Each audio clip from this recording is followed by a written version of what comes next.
A'udzubillahi minasyaitonirrajim. Bismillahirrahmanirrahim. Alhamdulillahirabbil alamin. Wassalatu wassalamu ala asyrafil anbiya'i wal mursalin wa ala alihi wa sahbihi ajma'in. Qala rabbi shrah li sadri wa yassir li amri wahlul 'uqdatam min lisani yafqahu qawli. Qala Allah ta'ala fi kitabihil aziz. A'udzubillahi minasyaitonirrajim. Qala Yusuf li abihi ya abati inni ra'aitu ahada asyar kawkaban was-samsa wal qamar ra'aituhum lis-sajidin. Sadaqallahul azim. Assalamualaikum warahmatullahi taala wabarakatuh dan salam sejahtera. Pertama sekali terima kasih saya ucapkan kepada pengerusi ataupun moderator kita pada kali ini. Okey. Dan seterusnya marilah sama-sama kita mengucapkan setinggi-tinggi kesyukuran terhadap Allah Subhanahu Wa Taala kerana dengan limpah kurnia dan juga dengan keizinannya kita dapat bertemu pada pagi ini untuk sama-sama kita membincangkan atau kita membicarakan ataupun lebih tepat lagi kita sembang-sembang berkaitan dengan tajuk siswazah berkaliber. Okey, insya-Allah. Yang seterusnya saya nak mengucapkan berbanyak-banyak terima kasih kepada Satuan Pendidik Siswazah Pendidik di Fakulti Pendidikan UKM kerana sudi menjemput saya ataupun memberi peluang kepada saya untuk sama-sama berkongsi berkaitan tajuk kita pada hari inilah. Sebenarnya saya bukanlah orang yang tepat untuk membicarakan berkaitan dengan tajuk kita pada pagi ini. Tetapi insya-Allah lah apa yang saya ada kita kongsi sama-sama insya-Allah.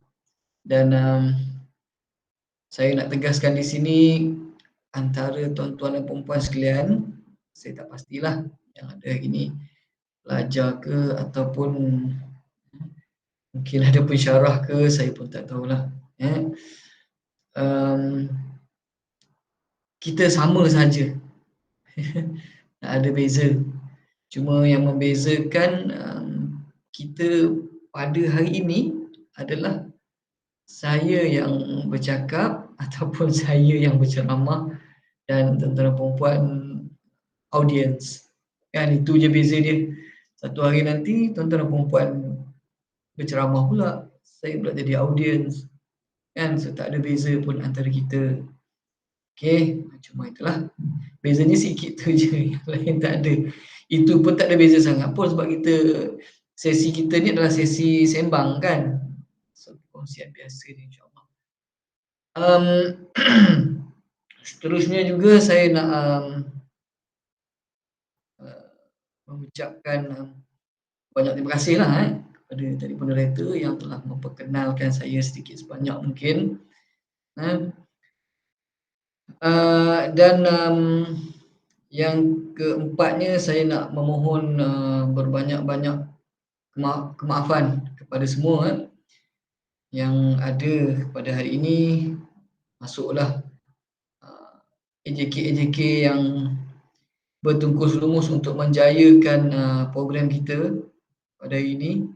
Saya mohon maaf sangat-sangat kerana kita bukanlah pagi ini bukanlah sesi secara online ataupun secara langsung, tetapi adalah rakaman yang saya buat pada hari Jumaat sehari sebelum program kerana saya ada hal penting, ada emergency yang yang tak dapat saya elakkan, maka saya mohon untuk buat rakaman lah.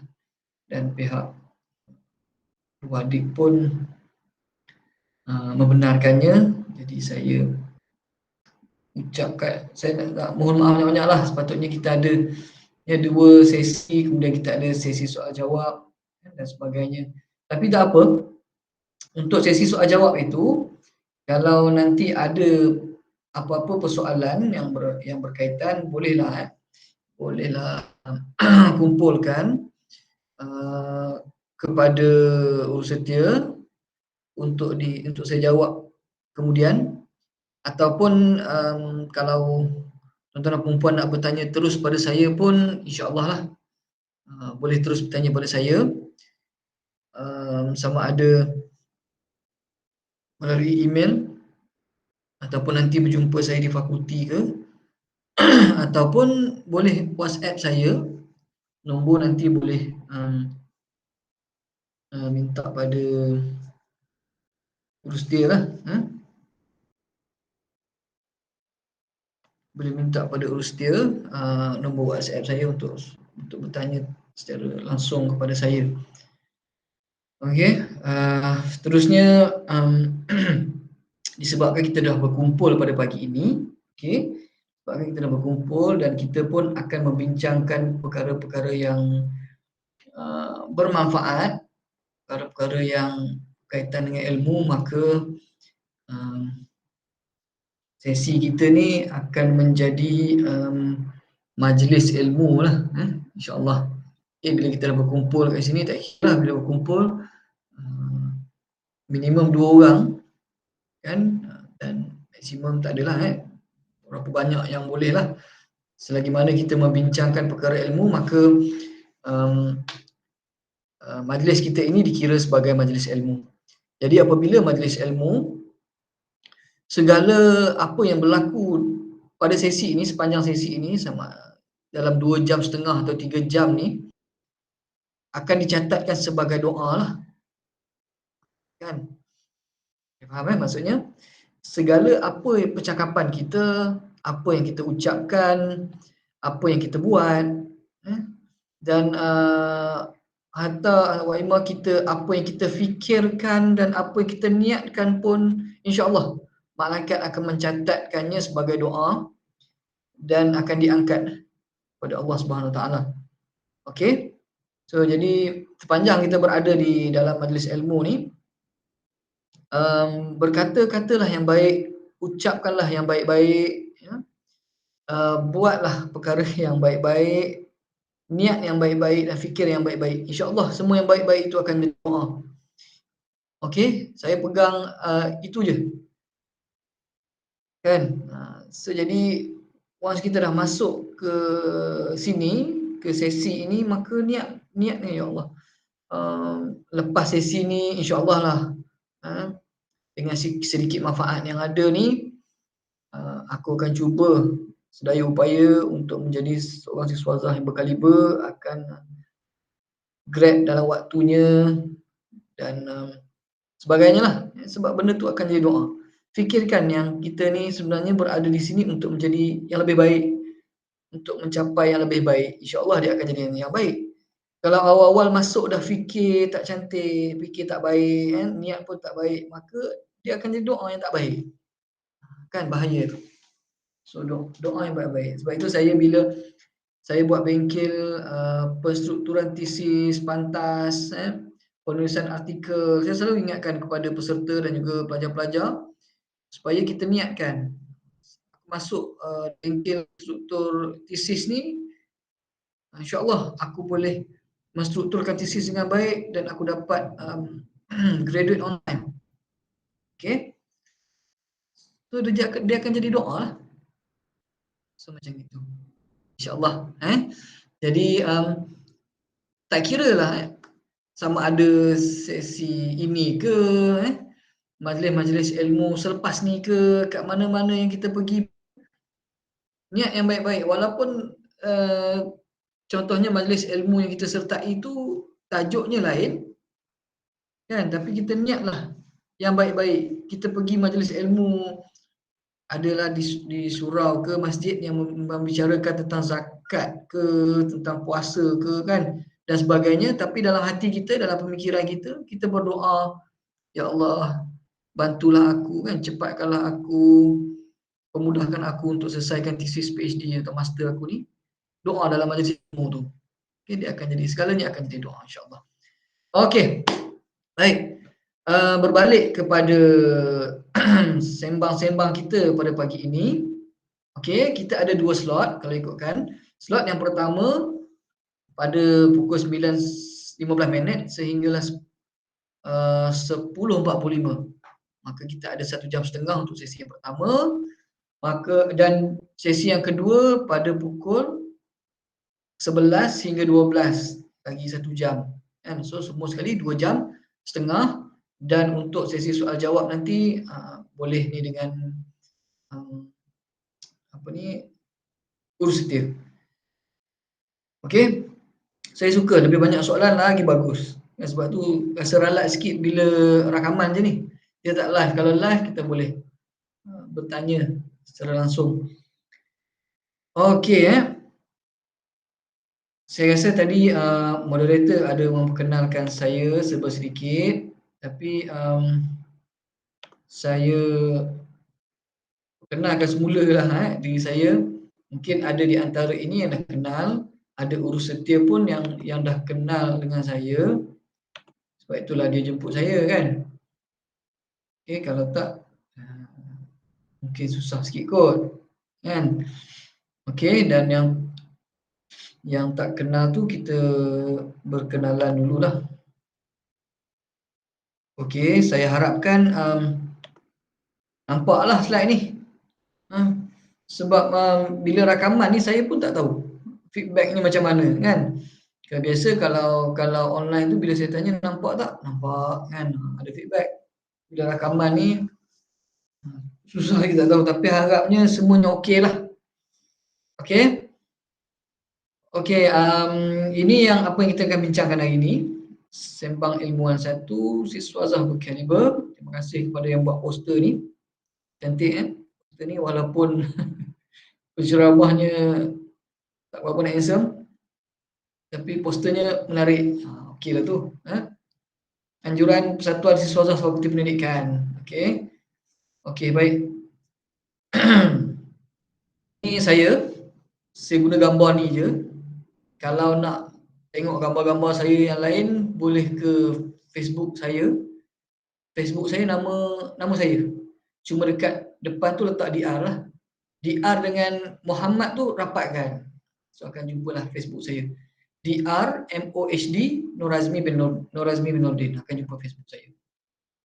Okey, saya sekarang merupakan pensyarah lah dalam bidang pendidikan khas, masalah penglihatan di Pusat Kajian Pendidikan dan Kesejahteraan Komuniti Fakulti Pendidikan Universiti Kebangsaan Malaysia. Okey. Jadi sebelum kita pergi jauh, kita tanamkan satu iltizam, satu prinsip. Okey. Ini gambar saya buat pembentangan dalam satu international conference. Jadi kalau pelajar-pelajar ni pun kalau nak join conference ke, nak publish paper ke, boleh hubungi saya. InsyaAllah saya boleh membantu sehinggalah diterbitkan dalam Scopus. Saya akan cuba bantu. Okey. Nak berjanji tu tidak, tapi saya cuba untuk membantulah. Okey, ini yang saya bentangkan di tahun lepas punya HTIS, satu seminar antarabangsa lah. Dan untuk tahun ni, untuk ini HTIS 2020, untuk HTIS 2021, saya sebahagian daripada Scientific and Advisory Board untuk HTIS 2021, dan juga saya juga terlibat untuk review artikel-artikel yang dihantar ke HTIS 2021, dan juga organizer memang nak jimat agaknya, saya juga adalah keynote speaker ataupun ucap tama untuk HTIS 2021. Jadi sesiapa yang berminat untuk menghantar paper ICTIS 2021 boleh hubungi saya dan kesemua paper yang diterima nanti akan diterbitkan dalam Scopus atau WOS. So para pelajar boleh pilih lah nak Scopus ke atau WOS. Jadi kita akan guide sehinggalah paper tersebut dapat publish dalam Scopus atau WOS. Tapi ada bayarannya lah. Okey, baik. Tanamkan dalam fikiran kita untuk permulaan ni, tanamkan dalam fikiran kita satu prinsip. Okey, iaitu jika impian kita ni setinggi gunung, usaha kita setidaknya setinggi bintang. Maksudnya apa? Kalau kita ada cita-cita yang besar, impian yang maka usaha kita mestilah melebihi ketinggian impian kita. Barulah insya-Allah kita dapat mencapai impian kita itu.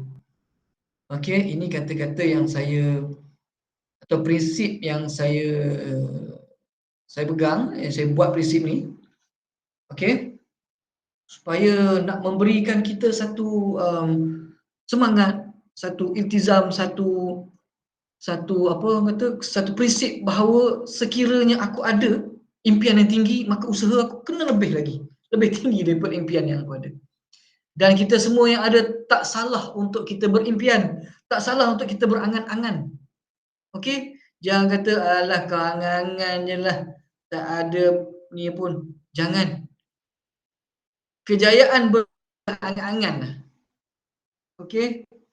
Selagi kita tak berangan-angan, kita tak akan mula untuk membuat sesuatu. Jadi mulakan dengan angan-angan, tapi jangan terus berangan-angan lah. Mesti ada tindakan. Okey, so itu daripada saya, Dr. Muhammad Nur Rosmi Nordin. Kalau nampak bawah tu, tertulis SCAF Teknik Founder. Pengasas kepada teknik SCAF. Okay, teknik SCAF ni saya buat untuk memudahkan pelajar untuk menulis tesis. Okey, kemungkinan selepas ni kalau sudi untuk menjemput saya lagi, kita boleh membincangkan tentang teknik ini.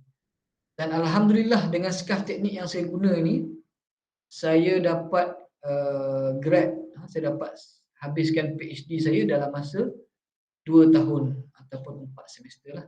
Tapi kalau dekat UKM ni 3 semester kan, 3 semester pula, 3 tahun kan, minimum.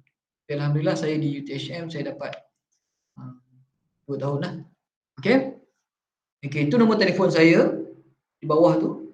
Kalau siapa-siapa yang nak hubungi saya atau nak tanya lebih lanjut, nak jemput untuk apa-apa program ke, saya nak tegaskan kat sini, untuk apa-apa program yang jemput saya tak akan terima bayaran, tetapi saya memerlukan surat lantikan rasmi lah.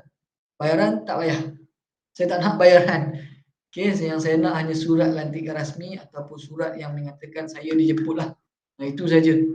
Sejak saya fikir pasal nak bayar berapa, saya tak nak. Okey, ini kira khidmat saya saja. Cuma saya nak pembuktian lah. Okey, dan itu website saya. Tapi website tu dah lama saya tak update. So, kalau nak tengok sikit boleh lah. Okey.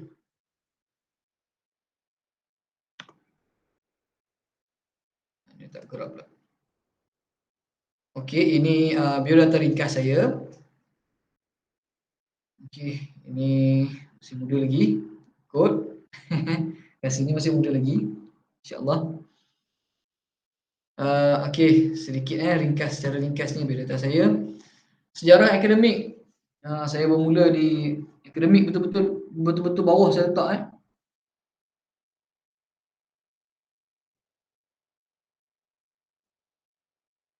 Okey.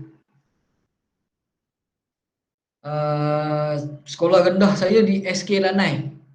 Kupang Baling Kedah. Sebab saya orang Baling. Okey, kalau ada orang Kedah kat sini dia tahulah. Okey, saya orang Kedah. Dan Baling ni kalau ikut percakapan ataupun logat bahasa dia tu dia lain sikit daripada Kedah ni. Kan kalau ada orang Baling kat sini dia tahulah. Kalau ada orang Baling lah ni, dia matulah mana aku boleh bahasa dia. Lebih kurang macam tu. Okey, kalau ada orang Baling dia tahu. Bila dia baling sik ni dia lain sikit. Special case di Kedah. Okey. Okey, kemudian saya ke sekolah menengah di SMKA, Sekolah Menengah Kebangsaan Agama Baling. Okey, asrama lah situ. Sampai SPM. Selepas SPM, saya sebenarnya lepas SPM tu saya ke UiTM Matang Bau kan. Sekejap je untuk orientasi saja, disebabkan saya dapat tawaran ke maktab perguruan. Sekarang Institut Pendidikan Guru. So saya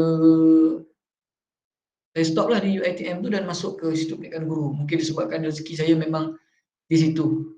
Okey, jadi saya buat ijazah sarjana muda perguruan dengan kepujian di Institut Pendidikan Guru kampus Ilmu Khas di Ceras. Kalau siapa-siapa pernah lalu situlah, pergi tengok bola ke Stadium Ceras tu kan, akan lalu di maktab perguruan atau FPG tu. Dalam bidang pendidikan khas, masalah pendengaran, pendidikan rendah. Okay, ini saya punya asal, saya punya bidang lah.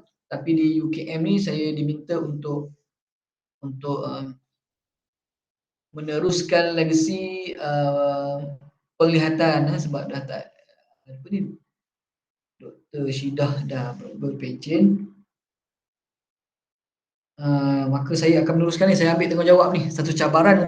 Saya suka benda ni, suka cabaran. Okey, dan saya pun sekarang tengah revise, tengah buat ulang kaji balik berkaitan dengan penglihatan ni. Okey, 5 tahun setengah saya di Institut Pendidikan Guru kampus Ilmu Khas. Maka saya dipostingkan ke SK Pendidikan Khas Jalan Pil di Ceras. Kemudian saya berkahwin dan saya bertukar ke SK Pendidikan Khas Batu Pahat di Johor. Okey, kemudian apabila di sana sambil-sambil saya mengajar tu, secara part time saya sambung ijazah sarjana pendidikan ataupun master pendidikan, master education dalam bidang pentadbiran pendidikan di Open University Malaysia di Batu Pahat Johor. Kan, kalau siapa pernah pergi Batu Pahat tu, ada di belakang dataran Batu Pahat tu ada Open University, kat situlah saya buat master. Dan 2 tahun saya habis master daripada 2015 hingga 2017. 2018 saya sambung ijazah Doktor Falsafah Pendidikan dalam bidang kepimpinan pendidikan di Universiti Tun Hussein On Malaysia, Batu Pahat, Malaysia. Kan? Dia main sekitar Batu Pahat tu je sebab saya mengajar di Batu Pahat. Saya sambung belajar pun di Batu Pahat di UTHM. 2018 sehingga 2020. Kan, tahun lepas 2020. 2 tahun lah, 2018 sehingga 2020. So saya dapat PhD, kemudian saya mohon untuk saya mohon beberapa universiti tapi tak dapat. Tapi bila saya mohon di UKM, alhamdulillah dapat. Okey. Selepas saja convocation tu, bukan lepas convocation, lepas dapat surat senat, sebelum convocation lagi, saya dah buat permohonan untuk ke universiti lah. Sebab saya berminat dengan kajian, dengan penerbitan dan sebagainya, saya mohon. Maka dapat di UKM, alhamdulillah. Okay, jadi sekarang saya bertugas di sinilah, Fakulti Pendidikan. Okay, kalau nak jumpa ke apa ke, saya ada di Fakulti Pendidikan. Mana tahu nak jumpa, nak bertanya, nak berkongsi apa-apa kan, saya ada di Fakulti Pendidikan. Okey, dan saya yang mungkin yang menarik sikit tentang saya ni, mungkinlah saya GOT lah, Graduate on Time di UTHM. Dan saya, pembelajaran saya Master Education, PhD Education, saya buat secara part time. Saya tak buat full time. Dan saya guna duit sendirilah. Tapi disebabkan saya habis cepat PhD saya, maka saya tak keluarkan banyak sangat duit lah. Cuma master banyaklah, berbelas-belas ribu. Tapi PhD saya hanya bermodalkan RM5,045 sahaja. Alhamdulillah, rezeki saya. Walaupun bila guna duit sendiri ni kan banyak kekangan, dan Allah bagi kemudahan di saya di situ, saya dapatlah GOT 2 tahun, 4 semester sahaja. Okey, dan saya telah menghasilkan sebuah buku dalam bentuk e-book bertajuk Teknik Scarf, tulis tesis cepat. Okey, dulu saya jual buku ni dengan harga RM10.90 dalam dua versi, bahasa Melayu dan juga bahasa Inggeris. Tapi sekarang ni saya dah tak jual dah. Sebab dah cukup kuota, cukup target saya nak jual tu. Sebab masa tu pun saya nak cover balik kan saya punya modal saya belajar tu, maka saya target dalam asalnya target 30 edaran terjual, saya cukup syukurlah, tapi pada akhirnya edaran saya waktu jualan tu 1,500 edaran. So alhamdulillah lah, semua dah berjalan lancar, maka saya tak jual lagi lah. Jadi e-book ini saya akan kongsikan dengan tuan-tuan dan perempuan semua secara percuma. Nanti saya akan kongsikan dengan Urus Setia. Jadi Urus Setia akan kongsi-kongsikanlah dengan anda semua, dengan tuan-tuan dan perempuan semua lah. Okey? Nanti kalau terlupa dan sebagainya, ingatkan saya dan ingatkan Urus Setia untuk saya bagi benda ni, untuk saya bagi e-book saya ni dalam dua versi. Bahasa Melayu satu, bahasa Inggeris satu. Okey, dan selain itu saya juga akan kongsikan dengan tuan-tuan dan perempuan tesis PhD saya. Okey, tesis lengkap PhD saya. Saya akan kongsikan dengan tuan-tuan dan perempuan dalam bentuk Word. Dalam format Word. Sekejap. Hello? Ha. Ada kat rumah, kelas kat rumah.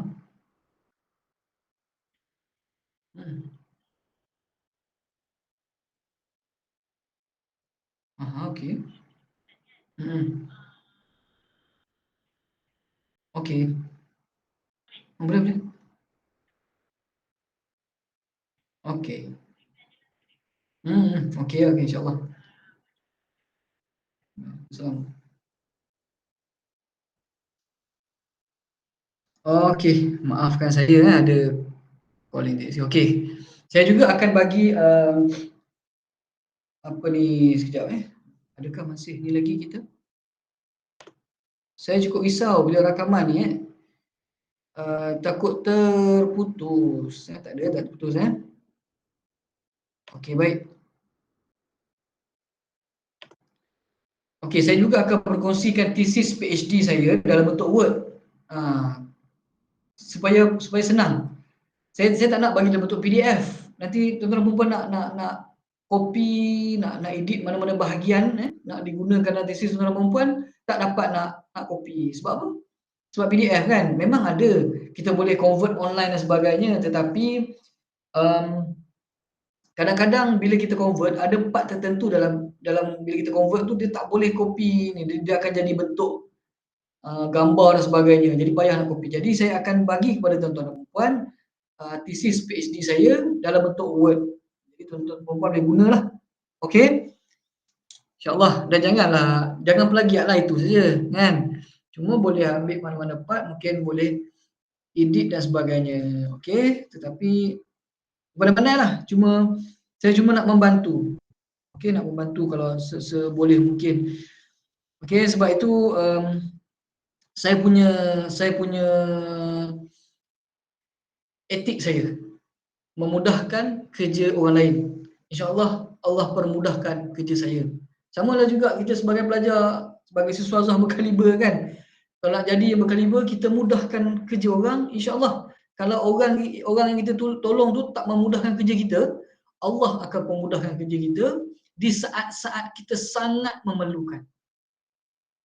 Saya ada beberapa kisah, saya ada beberapa cerita, peristiwa yang mana bila saya memudahkan kerja orang lain dalam suatu masa yang saya sangat-sangat memerlukan pertolongan, sampai saya tak tahu saya nak minta tolong dengan siapa. Waktu itu Allah tolong saya. Allah permudahkan kerja saya. Okey, banyak kali saya mengalami benda itu dan saya sangat yakin sekiranya saya memudahkan kerja orang lain, Allah akan memudahkan kerja saya di saat yang sangat saya memerlukan pertolongan. InsyaAllah nanti tuan-tuan dan perempuan pun, pelajar sekalian mudahkanlah tugas kerja orang lain. Mudahkanlah kerja rakan-rakan kita, mudahkanlah kerja pensyarah kita, mudahkanlah kerja suami kita, mudahkanlah kerja isteri kita, mudahkanlah kerja anak-anak kita. Eh. Tak kira siapa, kita mudahkan kerja tukang sapu di fakulti ke, permudahkan dia, kerja dia. InsyaAllah, insyaAllah, yakin dengan janji Tuhan. Ya, Allah akan permudahkan setiap kerja kita. Dan yang paling penting, Allah akan permudahkan kerja kita di saat yang paling kita perlukan. InsyaAllah. Jadi ini buku saya. Nanti saya akan kongsikan, mungkinlah tidak membantu sepenuhnya, tapi mungkin sebahagian atau sedikit dapat membantu, insyaAllah. Okey. Okey, jadi kan ada orang bertanya saya, doktor, kan, doktor buat master, doktor buat PhD, dalam masa yang cepat, yang singkat, dan secara separuh masa. Maksudnya saya bekerja dan dalam masa yang sama saya sambung belajar. Macam mana saya buat, saya nak konsisten benda tu jadi okey. Kita tak terganggu dan sebagainya. Saya dah berkahwin, ada 3 orang anak. Ada isteri yang saya kena jaga, ada anak-anak yang saya kena jaga secara fizikal dan juga mental mereka. Kan, emosi mereka pun saya kena jaga. Kan, samalah tuan-tuan dan perempuan, ada suami, ada isteri, ada anak-anak, kita kena jaga. So macam mana kita nak konsisten benda tu supaya kita tetap berada di landasan yang betul. Satu cabaran, tuan-tuan dan perempuan. Kalau kita sepenuh masa belajar pun ada cabarannya.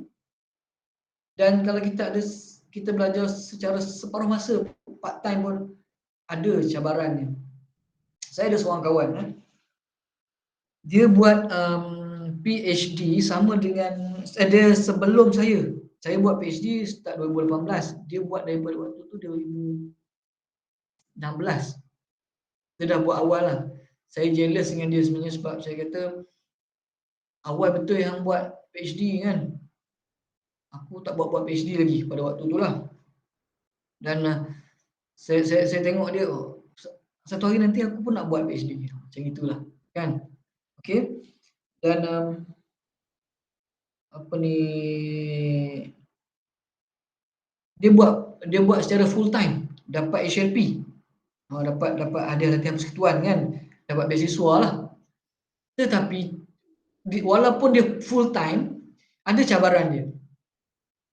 Sebab itu Allah sebut, Nabi sebut dalam hadis, kata baginda,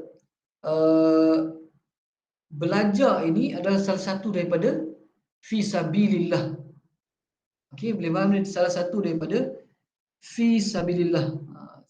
Satu jalan perjuangan di jalan Allah. Dia macam kita turun ke medan perang. Kan, perang kan fisabilillah kan. Maka bila kita turun ke medan perang ni, dia adalah dia punya cabaran dia. Kan? Sebab itu kita rasa macam ni. Kenapa sebelum kita sambung belajar, kita relax je. Kita tak ada apa-apa yang mengganggu kita, tak ada apa-apa dugaan cabaran yang datang. Tiba-tiba once kita daftar je sebagai pelajar, maka datanglah apa ni, dah tunggu dah. Cabaran, dugaan semua dah tunggu kita dah. Kita daftar saja mula datang. Sebab apa? Sebab benda tu Allah dah janjikan dah. Setiap fisabilillah ni mesti ada cabaran dia. Mesti ada dugaan dia. Kan? Kita nak buat benda baik, nak menuntut ilmu, mesti ada punya cabaran dia. Okey? Dan bila kawan saya tu dia buat full time, cabaran dia macam ini. Sebelum tu dia tak ada minat nak, dia ni orang suka bekerja, suka menulis dan sebagainya, suka bekerja. Tapi bila dia sambung belajar saja, full time pula tu, pagi tak pergi kerja, kan? Jadi dia rasa macam kosong sangat. Tak tahu nak buat apa. Maka datanglah hobi berbasikal lah, hobi nak pergi mancing lah. Dia nak mancing dekat laut dalam lah sebagainya.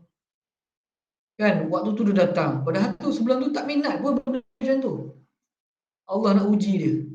Kan, bila dia daftar untuk PhD je, so benda-benda tu datang. Kan, maka dia pun pagi tak pergi kerja. Kalau kita pagi kerja, kalau kita sambung belajar secara full time, mungkin pagi-pagi kita boleh pergi kita kena pergi kelas dan sebagainya. Kan, tapi ni tak ada apa-apa. Tak ada, sebab PhD dia tak ada kelas dan sebagainya. Dia terganggu dengan benda tu. Last sekali, sampai sekarang belum grad lagi, tapi dah nak habis lah, tapi belum grad. Okey, belum, ada sikit lagi nak habis. So um, dugaan itu akan datang, mesti akan datang je pada kita. Jadi jangan mengalah. Okey, jangan mengalah. Saya ada beberapa cerita yang saya akan kongsikan nanti yang telah menyebabkan saya kuat sehingga ke hari ini untuk terus melakukan perkara-perkara yang yang melibatkan dugaan dan sebagainya. Okey, jadi untuk tips untuk konsisten ini, saya dulu bila saya nak sambung belajar PhD ni, saya cakap dengan isteri saya. Saya kata, yang bagi abang masa 2 tahun. Okey, bagi abang masa 2 tahun, abang akan siapkan PhD abang ni, dan dalam masa 2 tahun tu kita tak pergi ke mana-mana lah. Kita tak pergi bercuti jauh-jauh, kita tak pergi jalan mana-mana, hujung-hujung minggu tu, sikit-sikit jalan tu boleh lah. Tapi untuk pergi bercuti ke, bermalam dan sebagainya tu, untuk 2 tahun ini, abang minta maaf, abang tak dapat nak tunaikan lah. Saya janji macam itu. Dan isteri saya pun setujulah, dia kata tak apa. Ini untung saya juga lah dapat seorang isteri yang cukup memahami saya. Seorang isteri yang sangat hebat.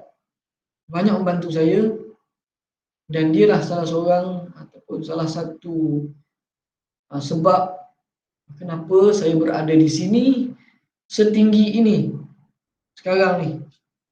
Isteri saya, pasangan kita sebenarnya, kan, suami kita, isteri kita, adalah orang paling dekat sekali dengan kita. Okey, yang hidup sama-sama dengan kita, makan sama-sama dengan kita, ada anak sama-sama, tidur pun sama-sama. Jadi pasangan kita itulah yang kadang-kadang yang memang memahami kita, sehingga kan mereka lebih kenal kita daripada kita kenal diri kita sendiri. Okey, jadi bila kita dalam perjuangan ni, belajar ni, pasangan kita itu kita jangan kata apa, jangan tinggalkan dia ataupun kita jangan kesampingkan dia. Sepatutnya sambung belajar ini merapatkan lagi hubungan kita dengan pasangan. Bukannya menjauhkan hubungan kita dengan pasangan. Kadang-kadang orang bergaduh dan sebagainya. Saya tak nafikan. Dalam fasa belajar saya ada masanya saya bergaduh dengan isteri saya. Sehebat-hebat bergaduh sehingga kan keluar perkataan cerai. Memang tak bercerai lagi, memang tak bercerai kan. Auzubillah min zalik. Tapi perkataan-perkataan tu keluar, ataupun perkataan-perkataan macam tu dah terlintas dah dalam fikiran. Begitu hebatnya dugaan. Okey, tapi alhamdulillah setelah saya dah mengharungi semua tu, saya dengan isteri saya lebih erat kata perasaan kasih sayang, perasaan cinta tu lebih hebat selepas kami melalui fasa ini. Dan sambung belajar inilah telah pun mengeratkan kami, telah menguatkan kami semula. Sebab itu saya kata pasangan kita ini adalah orang yang paling rapat dengan kita, yang paling faham kita, sehingga kan apa yang kita tak faham tentang diri kita, pasangan kita lebih faham. Mereka ni macam cermin, kan? Kalau kita ada silap sikit, yang boleh bantu abang tak? Abang tak tahu kat mana. abang rasa macam lost. Boleh tolong abang tak? Cakap sesuatu untuk abang cakap sesuatu. Macam itu. Okey? Salah satu cara je untuk kita konsisten berada dalam dalam ni lah perjuangan kita ni. Tapi kalau yang belum berkahwin, cari cara lain. Dia ada cara dia. Kita ada mak, ayah, kan? Yang boleh membantu kita, insyaAllah. Okey, itu saya cakap dengan isteri saya macam tu, dia kata okey saya faham. Tapi dia faham. Okey, and then lepas dia 2 tahun, dia mula dia tuntut sebaliklah janji saya kan. Dia kata abang dulu abang kata 2 tahun tak pergi jalan mana-mana kan, tak jalan jauh kan. Lepas je PKP terus pergi jalan. Tiap-tiap minggu minta nak pergi jalan kan. Nasiblah adab lah, tapi tak apa. Itu semua rezeki kan. Okey, jadi tips untuk konsisten ni ada beberapa tips yang saya amalkan ataupun yang saya akan kongsi bersama-sama ni. Okey. Iaitu yang pertama waktu menulis. Okey. PhD ni ataupun tesis ni adalah berkaitan dengan menulis. Jadi kita untuk konsisten menulis ni, pertamanya kita kena tengok waktu menulis. Okey. Waktu menulis. Bila kita nak menulis? Okey, dia ada satu masa di mana waktu tu dia idea datang mencurah-curah kan. Mana tu? Apa yang nak Nabi ajarkan kepada kita, menulis ini ibadah tak? Kenapa dia kata ibadah? Sebabnya kita nak menulis ilmu. Kita nak menulis balik ilmu yang kita ada untuk kita kongsikan dengan orang lain. Sebab tesis kita tu akan memberi manfaat kepada orang lain. Bukan saja pada diri kita, tapi pada orang lain. Sebab tu dalam tesis kita sebut kepentingan kajian. Kan? Memberi manfaat kepada orang lain. Jadi kita nak menulis ni, kita nak menulis ilmu dan kita nak menyampaikan ilmu tersebut. Jadi dia menjadi ibadah. Okey. Bila jadi ibadah, ada satu masa Nabi kata nak dapatkan waktu beribadah paling sesuai adalah sepertiga malam.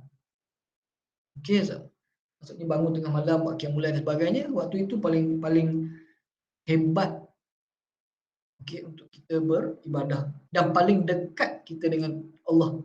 Okey, sebab tu bila kita bangun qiyamul lail, bangun malam untuk tahajud dan sebagainya, kita sujud kan pada waktu itu sepertiga malam itulah waktu yang mana paling mustajab untuk kita dapat pahala sebab kita paling dekat dengan Allah pada waktu itu. Jadi tetapkan waktu menulis masing-masing. Kalau saya dulu, sebab saya buat part time, pagi saya mengajar lah, saya cikgu sekolah kan. Jadi pagi saya mengajar, cikgu biasanya pukul 2 dah balik. Kan dah balik sekolah dah. Tapi disebabkan saya ni dalam masa yang sama saya seorang pelajar, maka saya berada di sekolah sehinggalah pukul 4.30. Jadi saya balik bersama dengan Rani sekolah. Rani balik 4.30, saya pun balik 4.30 sebab dia nak kunci pintu kan. Pintu bilik guru. Jadi saya manfaatkan pada waktu itu pukul 2.30 saya mula, 2.30 sampai 4.30 memang waktu saya menulis. Setiap hari. Okey, maksudnya 2 jam. 2 jam itu setiap hari bekerja saya akan tulis.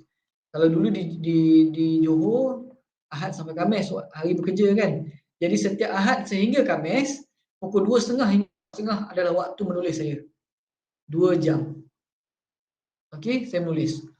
Benda-benda ni saya cerita ke dalam e-book saya. Waktu tulis sebagainya nanti boleh tengok e-book saya.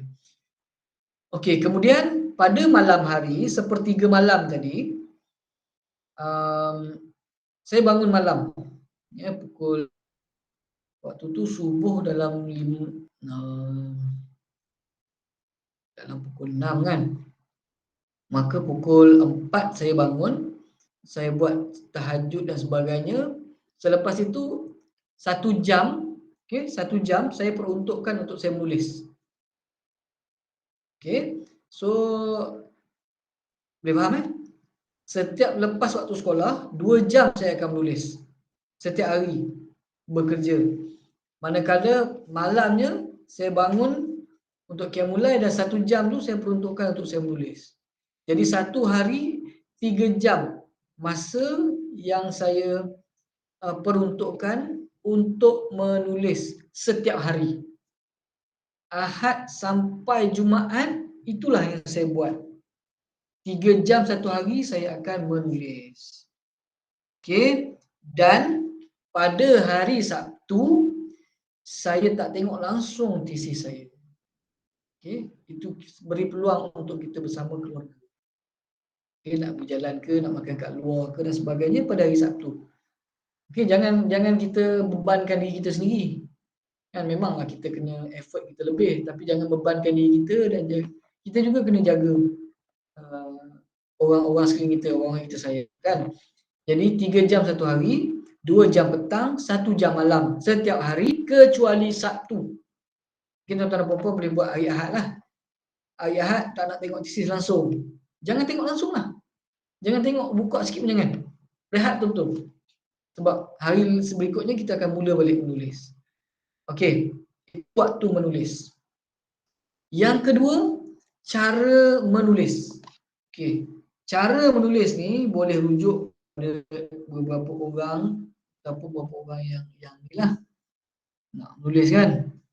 Macam mana caranya dan sebagainya, mungkin boleh pergi bengkel dan sebagainya lah. Okey, tetapi kalau cara saya, okey, cara saya sebagai seorang pelajar, siswazah menuntut ilmu, ya, saya akui sepanjang masa. Dia tak ada waktu yang kita kena kata, oh waktu ni tak boleh menuntut ilmu, tak ada. Kita menuntut ilmu ni sepanjang hayat.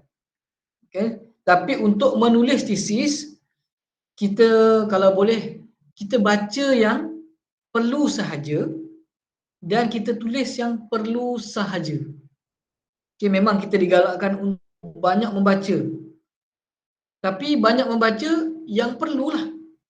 Jangan yang tak perlu. Contohnya macam tesis saya buat tentang kepimpinan pendidikan khas. Okay. Jadi saya banyak membaca tentang kepimpinan pendidikan khas sebab saya nak menulis. Tapi jangan kita terlebih baca yang tak ada kena-mengena dengan pendidikan khas ni. Okay, boleh faham je maksud saya. Kita baca yang perlu dan kita tulis yang perlu sahaja. Selebihnya kita tumpukan bila kita dah selesai PhD nanti. Kan, aku minat nak baca tentang ni lah, tak apalah. Lepas PhD, lepas grad nanti aku baca. Kan, sebab aim kita adalah dalam bidang kita dulu. Biar kita selesaikan dulu tesis kita ni. Okey? Okey, itu cara menulis. Yang ketiga, tempat menulis. Ini pun penting. Tempat menulis. Okey, pernah dengar cerita dekat mana Nabi mula-mula dapat wahyu dulu. Okey, Nabi terima wahyu di Gua Hira, tempat dia bertapa dan nak lari daripada sebarang kezaliman, ketidakadilan yang berlaku di kota Mekah tu. Maka dia bertapa di dalam sebuah gua yang bernama Gua Hira. Maka di situlah wahyu diterima. Okey, di situlah Nabi mendapat wahyu dan Nabi mendapat ilmu. Sebab apa? Sebab wahyu pertama yang Jibril turunkan, dia kata, Iqra, bacalah. Okey, di situlah setiap kali Nabi nak belajar dengan Jibril, Nabi pergi ke Gua Hira. Okey, pada waktu itu. Jadi, apa yang saya nak tekankan kat sini adalah kita khususkan tempat untuk kita menulis. Okey, khususkan. Contohnya dalam bilik belakang rumah kita tu ada satu bilik yang belakang yang tak guna tu, kita khususkan untuk kita menulis. Jadi setiap kali kita nak tulis tesis, kita pergi situ. Sebab apa?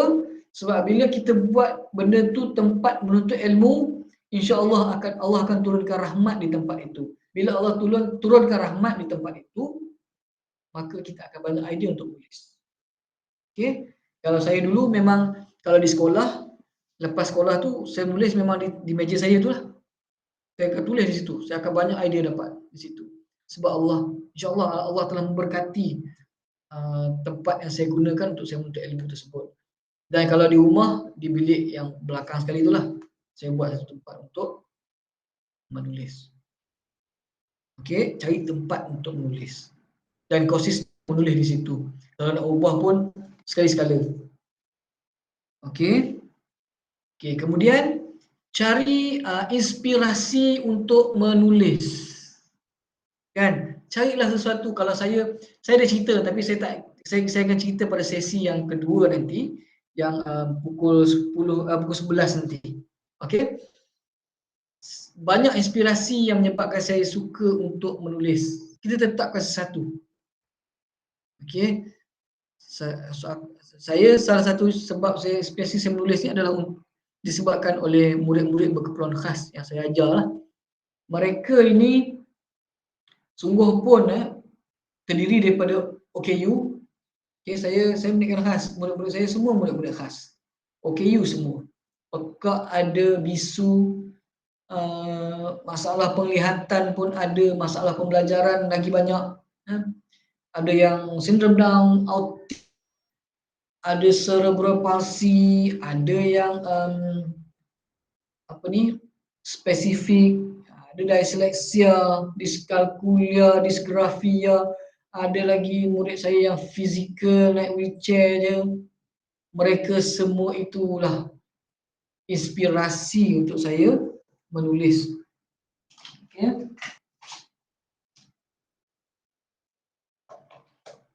Sebab saya menulis ni, saya adalah berkaitan dengan pendidikan khas. Mereka lah inspirasi saya. Jadi cari satu inspirasi yang boleh menyebabkan kita untuk terus menulis. Okey, kemudian tentukan minat dan kekuatan anda. Okay, kat mana kekuatan kita? Dekat literature review ke? Okay, dekat method ke? Yang paling kita minat. So, tentukan. Dan jadikan benda tu sebagai konsistensi untuk kita menulis. Okey, ini tips untuk menulislah. Dan di setiap tips ini mestilah ada keberkatan yang perlu kita cari. Ada keberkatan yang perlu kita cari. So di sini kalaulah kita waktu kita menulis tu dah okey, cara kita menulis pun dah okey, kita dah ada tempat, ada inspirasi, kita dah tentukan minat dan kekuatan kita, semua dah okey. Tetapi kalau keberkatan itu tak ada, ya, so susah juga untuk kita konsisten dalam menulis dan susah juga untuk kita capai matlamat akhir kita. Kan? Kita mungkin waktu kita tulis okey, tapi dalam masa yang sama mengganggu orang lain, kan, dia tak ada keberkatan dia. Okay, jadi walaupun apa yang kita usahakan ini, okay, cari keberkatannya, itu yang paling penting sekali. Okey, cari keberkatannya. Okey, dan satu lagi saya lupa nak masuk ke dalam tips untuk konsisten menulis ini adalah hubungan kita dengan supervisor kita, dengan pensyarah kita tu. Okey, jaga hubungan, jaga formality, okey, hormatkan pensyarah kita, insya-Allah kita boleh konsisten menulis. Part pensyarah nak bagi kerjasama ke, SB saya ni kurang membantu ke, itu lain, itu cerita lain. Itu di sisi lecturer tadi.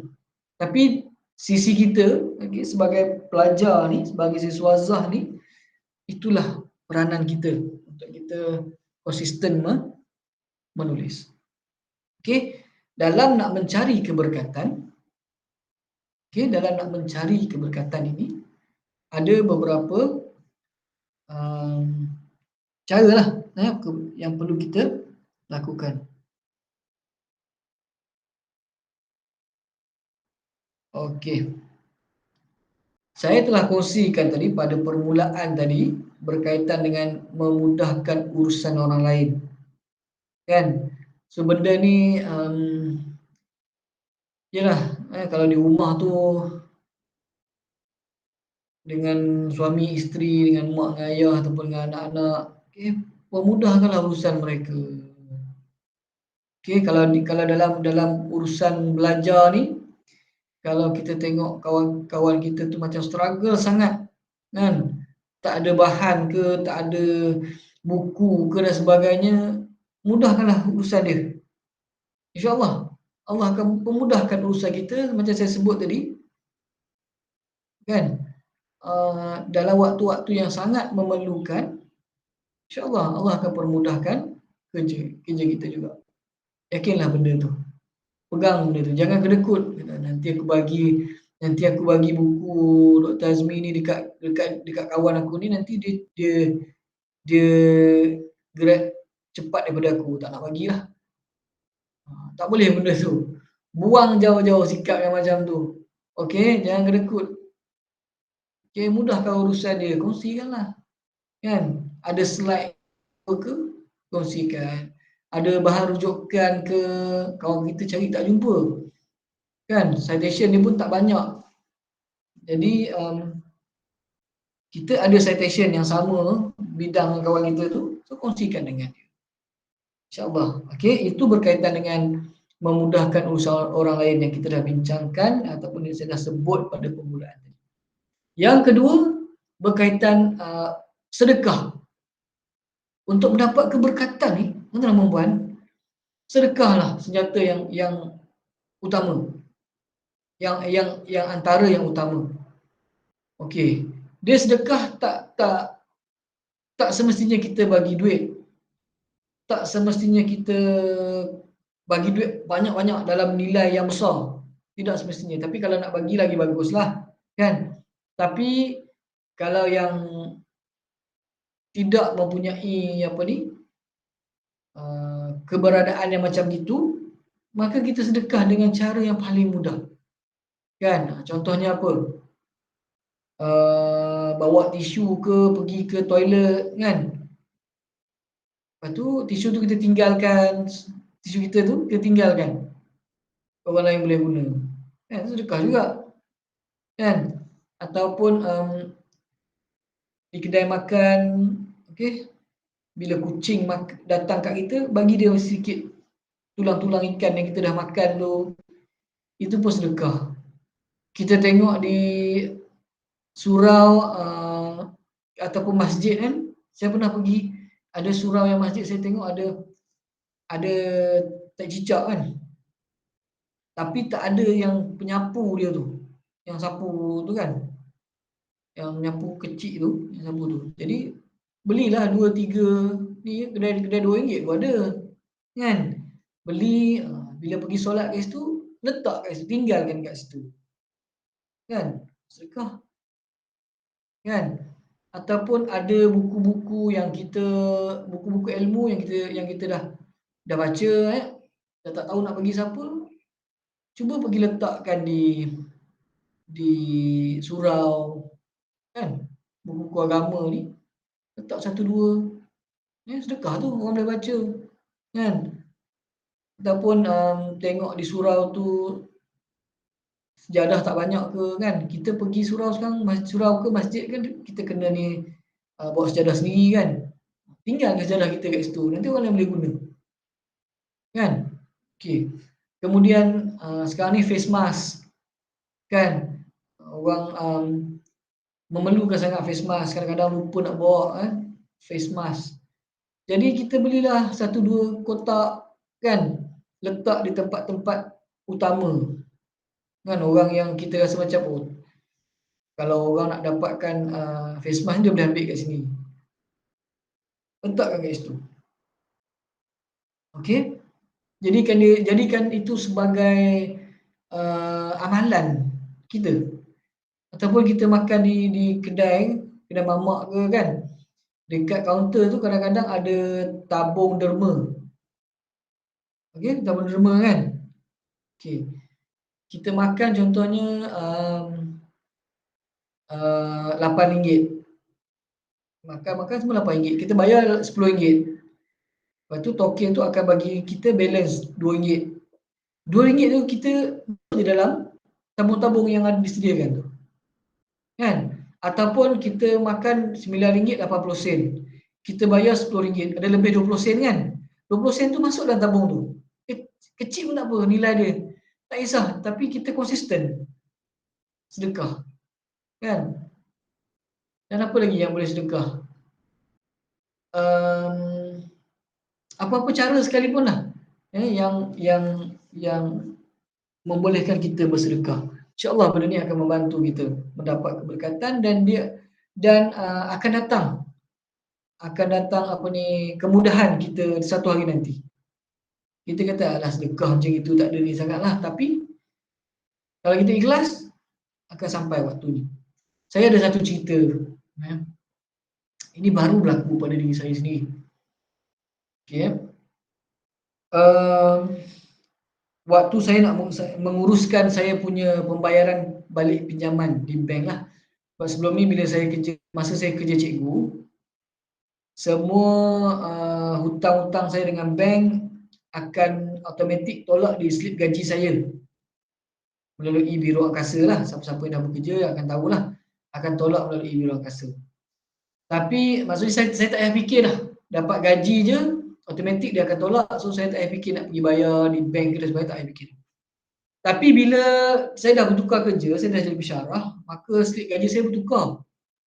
Pusat pembayaran gaji saya pun bertukar, kementerian juga bertukar. Maka slip gaji saya tak dipotong. Untuk bulan lepas dia tak potong pun. Jadi saya nak kena bayar sendiri benda tu. Saya nak bayar sendiri, kena bayar sendiri duit ataupun hutang saya tu di bank. Saya tak perasan benda tu. Saya dah terguna duit saya tu. Maka untuk bayar balik, saya dah tak cukup ataupun cukup-cukup je. Tak ada lebih. Kan? Tapi macam mana pun hutang nak kena bayar, takut nanti dia blacklist. Kan? Ada tunggakan, saya kena tindakan tertertib dan sebagainya. Saya tak nak lah. Saya kena bayar juga hutang tersebut. Maka saya pun pergilah ke bank yang pertama, CIMB Bank, untuk bayar. Saya ada hutang di dua bank. Yang bank pertama di CIMB. Itu pun dah 1,000 lebih lah, 1,000 lebih, 1,500, 600 macam tu. Jadi saya keluarkan cash dan saya bayar lah. Berserabut ni sebab, iyalah, kan dalam saya nak balik ke kampung hujung minggu, saya nak guna lagi duit dan sebagainya. Tiba-tiba macam 1,500 ni saya dah kena bayar untuk baki duit yang ada tu dah berkurangan lah. Kan? Dalam dompet adalah 150. Duit 100 2 keping, duit 50 sekeping. Standby untuk saya balik kampung hujung minggu kan. Tapi ada satu lagi. Tadi CIMB dah bayar. Kemudian di bank rakyat pun nak kena bayar. Tapi saya tak pasti jumlah yang di bank rakyat ni berapa. Tapi ribu-ribu juga rasa ni. Sebab saya dah buat maksimum pinjaman. Kan? Habis 60% tu dah cukup. Mungkin dalam hati saya dalam 1,200 macam tu lah dia bayar. Tapi duit yang memang cukup-cukup ni. Kalau saya bayar yang 1,200 tu, saya dalam akaun bank ada tinggal lagi 200-300 lagi. Kan? Cukup lah untuk ni. Tapi bila kalau saya tak bayar, saya tak perlu bayar kan. Saya ada lebih banyak lagi, tapi saya kena bayar ni. So saya akan ada lebihan cuma dalam 200-300 macam tu je dalam bank. Okay, tapi saya kena bayar juga. Saya pun nak pergi daripada CIMB tadi nak pergi ke bank rakyat lah. Tapi dalam perjalanan saya nak ke kereta tu, saya ditegur oleh seorang pakcik. Pakcik ni kata, Dek, pakcik nak dalam RM5. Kan dia kata, pakcik nak minta, memang pakcik malu nak minta, tapi pakcik nak minta jugalah. Pakcik nak RM5 je, pakcik nak makan.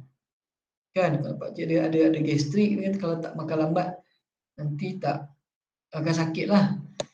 Nak tunggu anak pakcik, dia kata petang nanti baru dia datang ambil. Saya tengah berserabut waktu tu. Kan, kepala dah macam-macam, serabut nak balik kampung sebagainya. Tiba-tiba pakcik ni tegur minta duit pula. Bayangkan perasaan macam mana. Kan, saya nak marah je lah. Tapi saya kuatkan hati, saya ingat pesanan orang tua, jangan marah, banyak bersabar. Kan. Saya pun kata, nak makan kat mana pakcik? Saya tak nampak pun kedai makan kat sini. Pakcik tu kata, adalah kedai makan tepi jalan tapi di seberang jalan sana. Nanti pakcik jalanlah pergi sana. Tak apalah. Dalam dompet tadi dah tahu dah ada 2 keping 100, ada 1 keping 50. Dalam hati, aduh tak ada duit kecil ni nak bagi berapa. Jadi niatnya memang nak bagi 50 tu lah. Terpaksa lah. Kan? So tak apalah, dalam hati kata tak apalah rezeki pakcik ni kot. So nak bagilah RM50. Tapi masa nak bagi RM50 tu, saya buka dompet terus tarik je duit keluar. Tak tengok dah. Sekali tertarik keluar duit RM100 yang sekeping tu. Kan? Takkan nak tarik balik kan? Dah keluar dah, tak apalah kata rezeki pakcik ni kot 100 hari ni. Bagilah kat pakcik tu. Pakcik tu kata, banyak sangat ni dek. Pakcik nak RM5 je nak makan nasi lauk depan sana. Pakcik ada RM2 lagi dan dalam poket ni kan, cukup lah nak makan nanti. Kan? Lepas tu saya kata tak apalah pakcik ambil je. Rezeki pakcik ni memang saya nak bagi.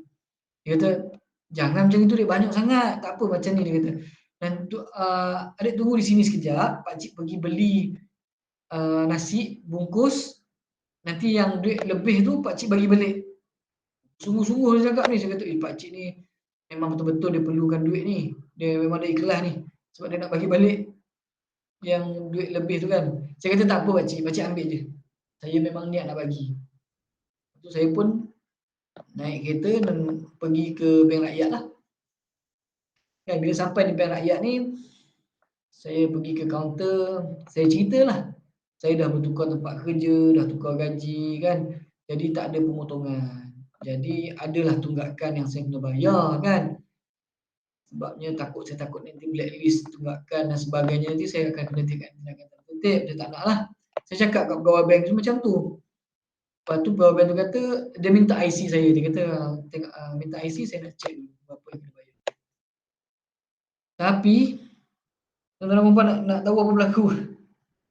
Keajaiban sedekah, tuan-tuan dan puan. Keajaiban sedekah. Janji Allah itu pasti. Bila pegawai tadi cek dalam sistem itu, dia bagi tahu, dia kata cik tak payah bayar cik. Cik masih ada lagi baki bayaran, advance payment, maksudnya lebihan bayaran. Cik ada lebih kurang 2,000 lebih, dekat 3,000 lagi cik. Cukup untuk 2 bulan lagi. Cik tak perlu bayar dah. Tak ada tunggakan pun. Malah ada lebihan lagi untuk 2 bulan lagi cik. Bayangkan tuan-tuan, perasaan saya pada waktu itu. Saya kata, ya Allah, terima kasih sangat-sangat. Pakcik tadi yang datang jumpa saya. Kan? Saya terduduk kat situ. Sampai pegawai kata, cik okey tak ni? Saya kata, maaf puan, saya terkejut sekejap. Saya tak sangka. Saya terduduk kat situ, pegawai kata tak apa cik, duduk dulu cik, tak apa. Cik bawa tenang. Dalam hati saya, ya Allah, dalam saya tadah tangan, saya kata, terima kasih ya Allah, terima kasih. Sebab tu saya kata tadi, bila kita bersedekah ada keberkatan, Allah akan bantu kita dalam setiap masa yang kita sangat-sangat memerlukan. Dalam hati saya pada waktu itu, saya kata, terima kasih ya Allah bagi aku merasai keajaiban ini. Sedekah 100 tadi kat pakcik tadi. Tapi apa yang kau bayar balik pada aku berkali-kali ganda. terima kasih ya Allah. Tak berhenti-henti. Masuklah kereta, keluar mata lagi. Tak berhenti-henti lagi. Ya, saya kata, terima kasih ya Allah. Aku bersyukur sangat. Dan dalam hati saya kata, saya akan jadikan sedekah ni sebagai amalan. Walaupun tak sebesar mana sedekah pun, sekecil-kecil pun saya akan jadikan ini. Lepas tu insyaAllah, kalau kita jadikan ini amalan, Allah akan bantu kita dalam pembelajaran kita. Allah akan bantu kita dalam kita menuntut ilmu. Sedekah, insyaAllah. Okey. Yang ketiga, berkongsi ilmu. Ada satu benda, jangan kedekut.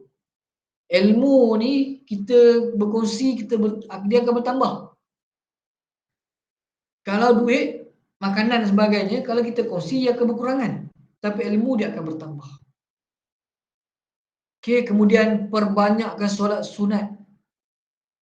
Sunat hajat ke dan sebagainya, solat sunat tahiyatul masjid ke. Okey, banyakkan solat sunat, banyakkan sertai majlis-majlis ilmu. Okey, dan baca Al-Quran. Ini penting tuan-tuan dan puan. Terutama yang bagi kita yang orang Islam ni, jangan tinggalkan Al-Quran walaupun satu hari. At least bacalah satu muka surat pun tak apa dah. Jangan biar Al-Quran tu bersendirian kat situ, jangan. Bukalah sekejap satu muka surat baca, sampai satu muka surat tutup balik. Buatlah kerja lain kita nak buat. Okey? Bayangkan kalau satu hari kita dapat satu juzuk, sebulan kita dah boleh khatam satu Al-Quran sebulan. Itu saya amalkan masa saya buat PhD saya dulu. Alhamdulillah, satu bulan sekali saya boleh khatam Al-Quran. Bulan puasa dah jadi 2 kali. Kan? So, amalkan, jangan tinggal lah. Satu muka surat pun tak apa. Dan seterusnya, cuba cari solat jemaah di masjid ataupun di surau. Kalau tak dapat di masjid dan di surau, solat jemaah di rumah dengan anak dengan isteri. Kan, solat jemaah. Jangan tinggalkan. Kalau di masjid di surau tu, lepas kita bersama jemaah tu, solat jemaah tu kita boleh bersedekah lagi kan. Nak keluar tu letaklah tabung masjid RM1-2 kan, untuk memudahkan dapat keberkatan dalam setiap apa yang kita buat. Dan saya dulu masa saya sebelum proposal defense dan juga sebelum saya Viva, saya buat satu tour, satu apa ni kata, jelajah. Ini SV saya ajar saya. Saya jelajah ke 21 buah masjid di dalam daerah tu. Macam saya dulu di Batu Pahat kan. Jadi saya cari 21 masjid dalam daerah tu. Saya buat solat sunat tahiyatul masjid dan solat sunat hajat di setiap masjid yang saya singgah. Sebelum keluar dari masjid tu, saya masukkanlah RM1 ke RM2 dalam tabung masjid. Saya buat macam tu. So masa proposal defense saya dapat 21 buah masjid lah. Pusing. Tapi untuk Viva, masa Viva saya buat 45 masjid di 2 daerah. Daerah Batu Pahat dan juga Muar, dapat 45 masjid. Okey, itu rahsia-rahsia keberkatan. Dan selain itu berkaitan dengan komunikasi. Kita dah nak habis sesi pertama ni. Saya ingat habis yang komunikasi ni kita stop untuk sesi pertama. Nanti untuk yang selanjutnya, yang selebih ni kita akan sambung pada sesi yang kedua selepas inilah. Okey. Ini komunikasi ni lebih kepada komunikasi dengan kita punya supervisor lah, SV, ataupun dengan pensyarah-pensyarah lain dan juga rakan kita. Tapi lebih tertumpu saya nak ni kepada supervisor, kita punya SV ya. Sebab kadang-kadang student, pelajar ni dia nak berkomunikasi dengan SV ni dia tak berapa nak sesuai caranya. Bukanlah kita kata macam you kena sembah ke kan, you kena tunduk hormat ke dekat SV, tak kan. Saya tak masukkan macam itulah Dan saya sebagai pensyarah pun, kalau macam tu saya tak minta student saya buat macam tu kan. Cuma kita sebagai student, ada ada kita punya adab lah dengan SB. Sebab SB kita ni adalah macam kita punya mentor, kita punya murabi, kita punya apa? Tok guru lah kan, cikgu kita. Jadi kita kena hormat. Jadi ada caranya. Saya selalu kalau berkomunikasi, saya nak hantar saya punya apa progress thesis ke kan, saya akan hantar melalui email.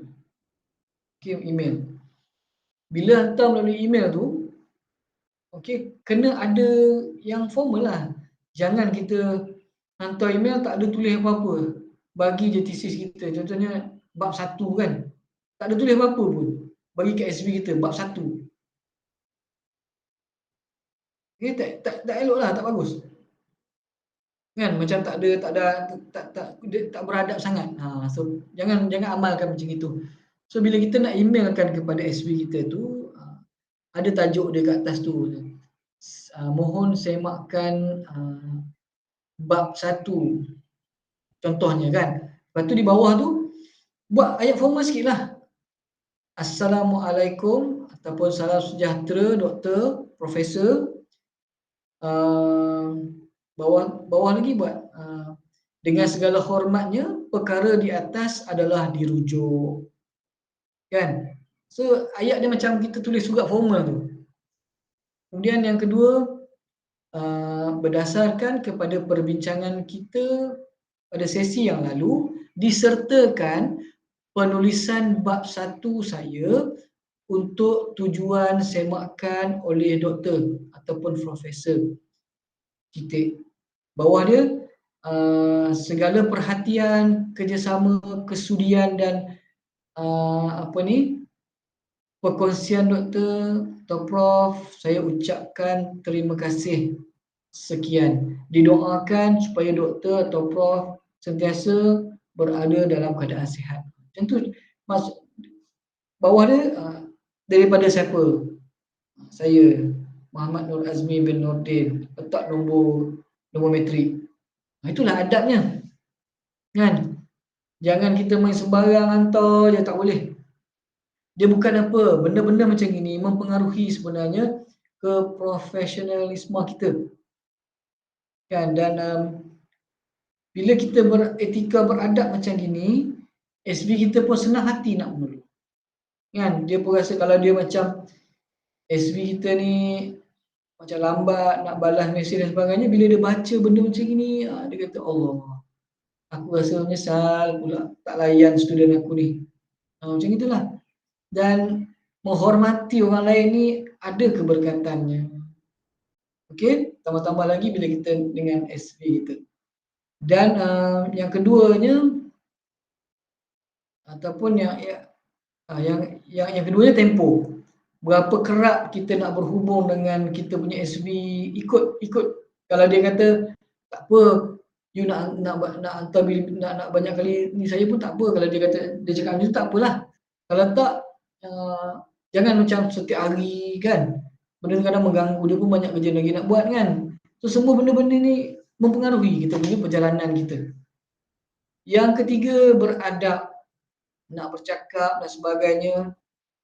Okey, saya dulu dengan SB saya sebab dia lebih tua daripada saya, lebih tua banyak tahun lah. Berbelas tahun lebih tua daripada saya, maka saya salam dengan saya cium tangan. Menghormati dia sebagai SB saya.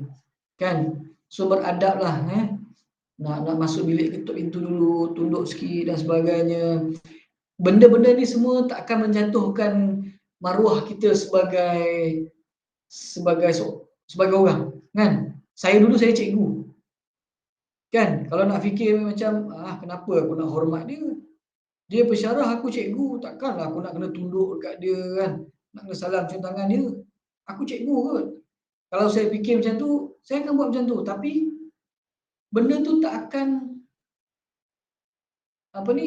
menjatuhkan martabat saya sebagai seorang cikgu pun. Tak ada pun. Malah Nabi kata kalau kita beradab, dia akan meninggi, Allah akan tinggikan lagi martabat kita. Kan? So jangan rasa segan, jangan rasa malu, jangan rasa Jangan rasa angkuh untuk kita beradab, terutamanya dengan SV kita, dengan rakan-rakan dan sebagainya. Dan tak salah, tunduk sikit. Kalau kita terlambat tu, minta maaf doktor, saya terlambat. Kan? Duduk tu, contohnya, ini tips saya bagi ya. Kita nak bagi kita punya hard copy, kita punya thesis tu.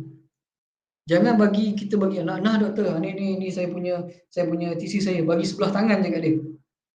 Okey, boleh tapi kurang beradab. Macam mana nak bagi beradab? Nak nampak smooth. Okey, pegang kedua-dua belah tangan, bagi kepada SV kita dua-dua belah tangan.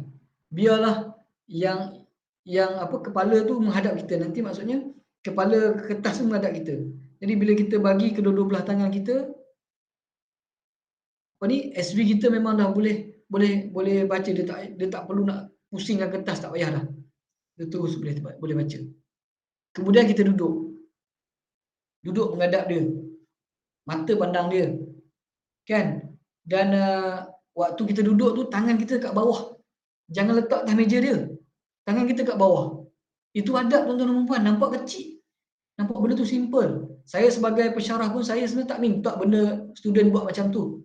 Tetapi kita lah sebagai student kita buat benda tu. Supaya benda-benda ni akan mempengaruhi kita punya perasaan kita, mempengaruhi kita punya kan, bila kita buat baik ni, dia positive vibes yang akan mempengaruhi diri kita. So kita buat benda baik, kita beradab macam tu, kita rasa macam ada perasaan yang hebat. Kan, kita beradab tapi kita rasa kita hebat. Sebab apa? Sebab kita beradab. Tak percaya, cuba buat. Kan, kita tangan letak kat bawah kan. Bila SB tanya, baru kita angkat tangan kita, tunjukkan dan sebagainya. Benda-benda ini mempengaruhi perjalanan kita punya ni, dan benda-benda macam inilah akan melembutkan hati SB kita dan sebagainya untuk terus membantu kita. Kalau kita pergi pun, nah doktor ni saya punya ni satu, bagi sebelah tangan je, tengok muka dia pun tak. So benda-benda ni menyebabkan tak seronok, benda-benda yang tak seronok berlaku. Okey, jadi betulkan cara. Kan? Tutup pintu dulu dan sebagainya. Dan yang keempat, dari segi timing. Kita punya masa kita lah. Tengok kita nak WhatsApp dia, kita nak call dia ke, kita WhatsApp dulu. Message dulu. Dia sibuk dan sebagainya. Kan? Okay. Timing tu kena jaga. Okay. Jangan tengah-tengah malam kita message dia dan sebagainya, call dia, jangan. Okay. Kalau saya tak kisahlah. Kalau saya sebagai pensyarah, saya tak kisah. Dia nak message saya bila pun tak apa kan. Tapi ada kemungkinan pensyarah lain dia kisah. Kan? So kita sendiri sebagai student, kita kena jaga perkara-perkara macam ni lah. Okay. So saya rasa untuk sesi yang pertama ini saya stop dulu di sini. Okay. Untuk sesi yang kedua nanti kita akan sambung lagi. Okay. Kita akan sambung slide yang seterusnya. Ada banyak lagi slide tu. Okay, jadi kita pun ada lagi 1 jam sesi lagi untuk yang kedua ni. Untuk saya berkongsi lagi beberapa tips dan juga beberapa perkara lah. Dan satu lagi tadi, macam saya sebut tadi, kalau nak tahu lebih lanjut tentang kaedah SCAF yang saya gunakan tu, boleh tengok e-book, boleh baca e-book yang saya kongsikan, ataupun boleh tonton YouTube channel saya. Okay. Dalam tu saya ada uploadkan beberapa ni lah, beberapa video berkaitan. Okay. Channel YouTube saya namanya Dr. Azmi SCAF Teknik. Dr. Azmi SCAF Teknik. So dalam tu ada beberapa video yang berkaitan dengan ni lah. Boleh tengok, boleh tonton, boleh like boleh share dan boleh subscribe. Okey, subscribe ramai-ramai pun tak apa. Tekan butang loceng. Kalau ada lagi apa ni, video-video terbaru daripada saya, dan situ saya ada macam-macam ni lah, macam mana nak tulis tesis, strukturkan tesis, macam mana nak tulis artikel daripada tesis dan sebagainya, ada di situ. Boleh tengok di YouTube saya. DR Azmi Scarf Teknik. Teknik tu ejaan dalam bahasa Inggeris. Okey? So, saya rasa untuk sesi yang pertama ni kita berhenti dulu di sini, dan insya-Allah kita akan berjumpa untuk sesi yang berikutnya, dan saya serahkan kembali kepada apa ni, moderator ataupun pengurusi majlis.